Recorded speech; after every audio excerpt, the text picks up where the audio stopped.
بعد ما اتكلمنا عن الشاشة، خلينا ناخد خطوة لورا ونبص على الموبايل كله من بره. التصميم في الآخر يا صديقي، انت ماسك الموبايل في ايدك طول اليوم، فالشكل، الحجم والخامة بيعملوا فرق كبير. خلينا نبدأ ب 17 العادي، وهو نسخة تانية حرفيا من ال 16 في الشكل. التصميم بتاعه من الألومنيوم، بيقولوا انه 20 مرة أقوى من التيتانيوم. وبالنسبة بقى للآيفون اير، فالتصميم بتاعه مختلف، هو ألومنيوم برضه. هي كل النسخ معمولة من الألومنيوم عامة، بس الاير جاي ارفع شويه، ودي الحاجه اللي بيسوقوا لها اصلا في الاير.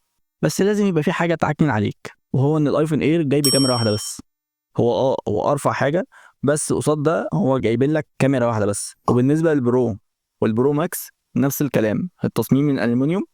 وغير كده شكل الكاميرات من ورا هي اكتر حاجه بيسووا لها اصلا في التليفون. لو جيت بصيت عليه هتلاقي حاجه كده شبه للبيكسل حرفيا، يعني هما تقريبا خدوا تصميم البيكسل عملوا له كوبي بيست، بس بشويه اختلافات غير ملحوظه. والحاجه المشتركه في كل النسخ السيراميك شيلد، دي موجوده في كل النسخ، موجوده على الشاشه والظهر، وبيقولوا انها مقاومه للصدمات، وشويه الكلام اللي بيسوقوا له ده.